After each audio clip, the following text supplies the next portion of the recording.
Alright, so check this out.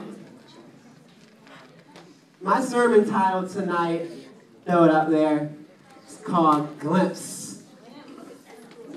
Glimpse. Pretty intense. That's going to make sense in a second, alright? But do you remember as a little kid, you know, like a wee little one, about this tall? About 3 feet tall. When you had all these dreams about, you know, becoming somebody of great significance to the world. You know what I mean? And when I was a little kid, when I was about 5, I had this dream, and I was pretty serious about it. I wanted to be Spider-Man. Yeah. Yes. Like I was pretty,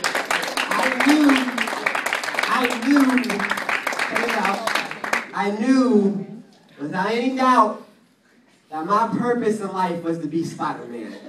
So much to the point that, you know, what's the thing called as you fly? A kite, yep. I had kite string, and I would like throw it like with my hand, like it was web, you know what I'm saying? And I would hook it on things, like, oh, I'm Spider-Man, you know? Like, I was dead set on going to the school of Spider-Man and learning all about Spider-Manism, you know what I'm saying? I want to be Spider-Man. Then, as time goes on and you get older, and then the reality hits you and you realize you can't be Spider-Man, so I changed my dream. I wanted to be a Mighty Morphin Power Ranger, because that was more realistic, you know what I'm saying? Because they just do karate, and somewhere along the way, they had some powers, but the karate was really the main thing. So I was like, dude, I can just take some martial arts classes, I'm straight, get a nice red jumpsuit, and I'm ready to go. I'm ready to go. I'm the man. So, but I had all these dreams, but then I wanted to become a WWE superstar, wanted to be a wrestler. I was pretty stoked. The Rock was my man. I was like, dude, I love The Rock. Awesome. I always wanted to beat up Triple H, because he always was the bad guy. And then I want to do that. And then, this was pretty random. When I was 8, I don't know why, when I was 8 years old, I wanted to become a bank teller.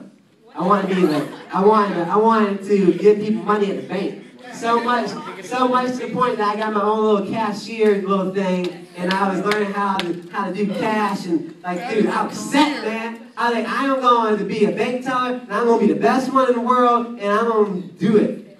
Do good. And then, as a bank teller, I wanted to become chef. I wanted to cook. Actually, be completely honest, I am a very good cook. I cook all the time for my brother. Isaiah, am I a good cook? Great cook. Isaiah, that's what he just said. So I had that dream. What did he say? Oh. Chef Boyardee. Chef Boyardee. Chef Boyard.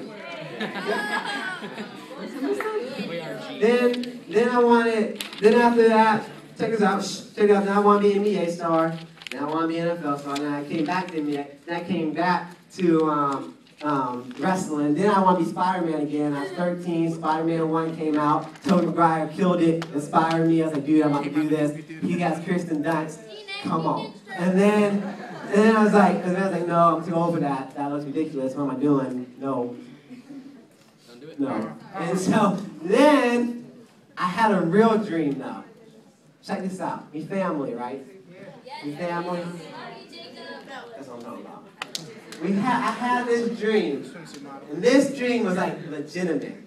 I wanted everything inside of me to become a filmmaker. I wanted to make movies. Like, I really, really wanted to do this, like with all my heart. Somebody okay? Okay. Somebody was choking, and I was like, oh, Lord, certified, it's okay. Lord help them.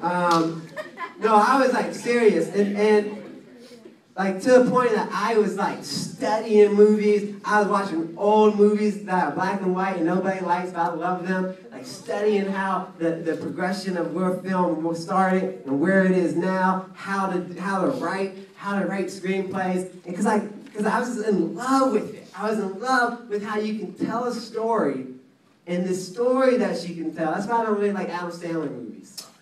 They drive me crazy and pointless. But lost a lot of people right there.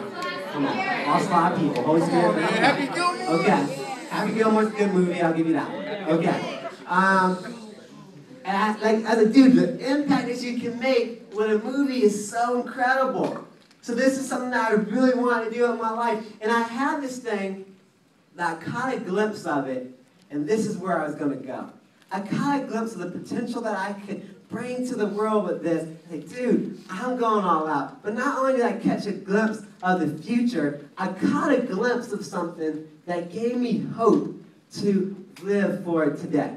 Because the situation and the circumstances that I was involved with, there wasn't really much that was going for me. But then I caught this, like, dude, I can do something amazing with my life. I'm going to do this. And I caught this glimpse of something great. Like, even to the point that, dude, I was like studying how do you get famous? Because then I started looking into film schools, and it's like, dude, that's a lot of money. Yep. I don't think I can do that. So I was already, even though I had a glimpse of something that I knew I wanted to do, I was already doubting myself, saying I couldn't do it. But then I started looking at people like Steven Spielberg, who's one of my biggest heroes still to this day. He would hide out in the closet at Universal Studios back when he was like 20 years old with his work in his hand, and when he got the opportunity to show it, he would show it to a producer. So one day, he caught his break, made it, and I was like, dude, that's what I'm going to do. I'm going to hide somewhere. I'm going to hide in a closet, jam in a closet, and this old lady's going to walk in there. Oh, my God, what are you doing? I'm like, I don't know. I'm just trying to film. I'm just trying to be a filmmaker. I got a glimpse of a dream. And then, but this was my jank. Like, this was what I wanted to do. I became so crazy about it because I caught a glimpse of who I was in it. I caught a glimpse of what I can do in this. Now, a tweetable thought tonight is this. Catching a glimpse of Jesus will mess your world up. That's pretty intense, right? Catching a glimpse of Jesus will mess your world up. Now, I want to read this verse. Hey, Kevin in the back. Oh, let's score. Turn me down a little bit. Dang. Check this out. In 2 Corinthians 5:2, I want to read this, and I want you to hold it in your head, because this is wrapping up everything I'm about to say, okay? Check this out. 1 Corinthians chapter 5, 12-15. We are not trying to commend ourselves to you yet again, but are giving you an opportunity to take pride in us, so that you can answer those who take pride in what is seen rather than what is in the heart. Check this out. What is in the heart? What is in the heart? What is in the heart? What is in the heart? Got a freestyle. Yeah. Go, Jacob. Hey, did anybody watch Justin Bieber's freestyle to Otis?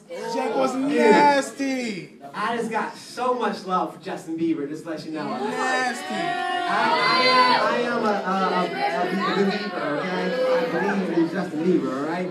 All right, sorry. Okay, come on, catch it back, catch it back. Yo, Isaiah, turn those ACs on. It's hot here, okay? All right, okay, bring it back. This is key. If we are out of our mind, as some say, it is for God. If we are in our right mind, it is for you. For Christ's love compels us, because we are convinced that one died for all. Check this out. We are convinced that one died for all. Talking about Jesus. And therefore, all died. And he died for all. That those who live shall no longer live for themselves. Check this out. For that those who live should no longer live for themselves, but for him who died for them and was raised again. I'm going to read that one more time. For Christ's love compels us, because we are convinced that one died for all. Therefore, all died. Meaning, therefore, you don't got to be caught up in your baggage anymore. Meaning, you don't got to be caught up in the things that are holding you down. You don't have to be caught up in your circumstances. Check this out. And he died for all. Jesus died for all. That those who live should no longer live for themselves, but for him who died for them and was raised again. Now check this out. Dude, this like blew my mind. You see so many people come to church, feel God's presence, hear a message, love it, get even plugged into our internship program, but then walk away from it. Why is that? Because sometimes there's this message about Jesus that's preached that when you come to Jesus, then this, and this is going to be fixed, and your parents won't get divorced. God's going to bless you with money. God's going to do this. And so you begin to focus on the external. There's this external expectation that comes from believing in Jesus. And so when people go home and their parents are still arguing and their parents aren't affirming them and they're still having all these issues, they begin to say, dang, I guess God's not real because none of this happened. Yeah, I caught a glimpse of him, but nothing's really changing because there's something that's only fixed on the external. It's only fixed on what Jesus will bring to them, on what Jesus will change. Okay?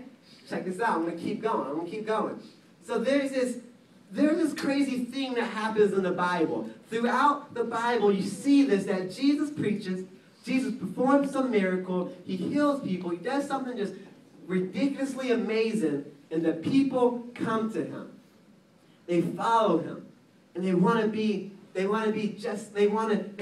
his thing. I want to follow Jesus. But, it's always a but.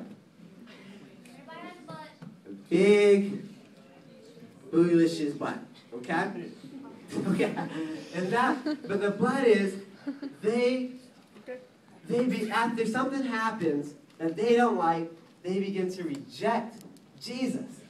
And they fall away. Now there's a story in John chapter 6. Yeah, we got new people that just walked in. They're sitting in the back. Can we get some chairs, have some chairs so everybody can sit and hear this? This is awesome, okay? Cool. That's why I got distracted for a second. I was like, ooh, okay. All right. So check this out. We got this story in John. In John chapter 6, Jesus feeds 5,000 people. He feeds 5,000 people with a few loaves of Wonder Bread and some Captain D's. All right, some Captain D's fish. So he got the Wonder Bread and some Captain D's fish, and he feeds 5,000 people. But that's actually feeding 5,000 men, not including the women and children. So it could be roughly 15,000 people Jesus just fed with the #1 special from Captain D's.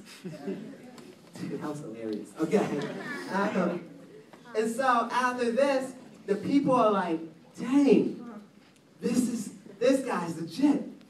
This is the Savior. This is the Messiah. They are so amazed by what he did that the Bible says at that moment they wanted to make Jesus their king. They were like, dude, this guy has it. Jesus does something pretty funny though right here to me. He withdraws himself. He's like, oh my gosh, there's too many people. So he withdraws himself, and then he takes a stroll on some water. He walks on water. That's what I do in my free time, you know.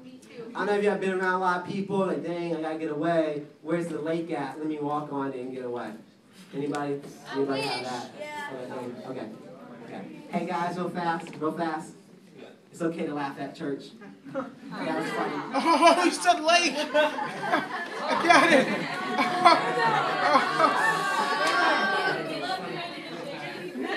Thank you, Mom. That was good, Jacob. That was good. I like it. So Jesus gets on the other side, chilling with his disciples. He's hanging out. Check it out. We pick up in John 6:25. When they found him, this is the people, when they found him on the other side of the lake, they asked, Rabbi, when did you get here? They were looking. They were like, where'd Jesus go? He has made us some Captain D's and he dipped out. And then the one guy was like, yo, I think Jesus on the other side of the lake. And they're like, oh, snap, let's go. And they all just went. To me, it's so funny. Jesus dips out, people around him, and I can even picture it, like when the people find him, Jesus is hanging out with his disciples, they're just chilling, shooting the breeze, probably playing some chords, playing against spades, you know, just chilling. They didn't really have spades back then. I don't think so anyway, but maybe they did. They had to know back then, okay? That's when it came. Uno was a Hebrew game. Okay. Anyways, so they're playing Uno, and then I can picture like all the people, like thousands, like check this out.